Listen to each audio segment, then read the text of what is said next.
Operation നുംഖേർ ആണല്ലോ ഇപ്പോഴത്തെ trending. ഭൂട്ടാനിൽ നിന്ന് കുറച്ച് കാറുകൾ കടത്തിക്കൊണ്ട് വന്നു. അത് പട്ടാളക്കാർ പണ്ട് ഉപയോഗിച്ചായിരുന്നു, അല്ലെങ്കിൽ അവിടെ നിന്ന് കണ്ടം ചെയ്ത കാറുകളാണെന്നോ, അല്ലെങ്കിൽ അവിടെ നിന്ന് ഒഴിവാക്കപ്പെട്ട കാറുകളാണ്, അങ്ങനെ എന്തൊക്കെയാണ് പറയുന്നത്. അപ്പൊ ഈ സാധനങ്ങൾ ഒഴിവാക്കി ഹിമാചൽ പ്രദേശിൽ കൊണ്ടുവന്ന് രജിസ്റ്റർ ചെയ്തിട്ട് രാജ്യം മുഴുവൻ കച്ചവടം ചെയ്തു. നമ്മുടെ രണ്ട് പ്രമുഖ നടന്മാർ അതിൽ കുടുങ്ങി.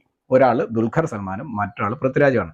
പൃഥ്വിരാജിന്റെ കാര്യത്തിൽ വേണമെങ്കിൽ കേന്ദ്ര സർക്കാർ വിരട്ടുന്നു, മറ്റേ വാഴയ്ക്ക് പടം ഉണ്ടല്ലോ, എമ്പുരാൻ എടുത്തതിലാണ് അതാണ് ഇതാണെന്നൊക്കെ വേണമെങ്കിൽ പറയാം. പക്ഷെ ദുൽഖറും കൂടെ അതിൻ്റെ ഇടയിൽ പെട്ടതുകൊണ്ട് ഇപ്പോൾ പലർക്കും ഒന്നും പറയാൻ പറ്റാത്ത അവസ്ഥയാണ്.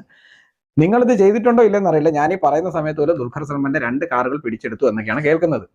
ഞാൻ ചോദിക്കുന്നത്, പിന്നെ ഈ ദുൽഖറിനോട് എനിക്കൊരു ആക്ഷേപമുള്ളതെന്ന് പറഞ്ഞാൽ, പണ്ട് പലസ്തീന് വേണ്ടിയിട്ടോ ഗാസയ്ക്ക് വേണ്ടിയിട്ടോ പോസ്റ്റ് ഇട്ടായിരുന്നു. പക്ഷേ നമ്മുടെ ഓപ്പറേഷൻ സിന്ദൂറിന് വേണ്ടിയിട്ടോ അതോ അല്ലെങ്കിൽ പഹൽഗാമിന് വേണ്ടിയിട്ടോ താങ്കൾ എന്തെങ്കിലും മിണ്ടിയതായിട്ട് ഞാൻ കണ്ടിട്ടില്ല.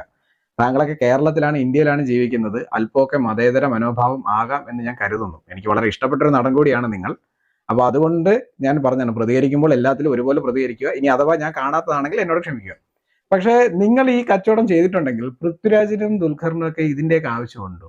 അല്ലാതെ തന്നെ നിങ്ങളൊക്കെ ഓൾറെഡി ഫാമിലി പരമായിട്ട് നിങ്ങളൊക്കെ റിച്ചാണ്, നിങ്ങളൊക്കെ വലിയ സിനിമാടന്മാരാണ്. എന്നിട്ട് നിങ്ങൾ ഈ കാർ വാങ്ങിയതാണോ അതോ നിങ്ങൾ ഈ കാറെല്ലാം കൂടെ മേടിച്ചുകൊണ്ടെന്ന് വിറ്റതാണോ എന്താണെന്ന് അറിയില്ല. എന്തായാലും കാര്യങ്ങൾ മുന്നോട്ട് പോട്ടെ. രാജ്യത്തിനുള്ളിൽ നടത്തുന്ന നിയമവിരുദ്ധമായ പ്രവർത്തനങ്ങൾ ഏത് കൊമ്പത്തുള്ളവനാണെങ്കിലും ചോദ്യം ചെയ്യും.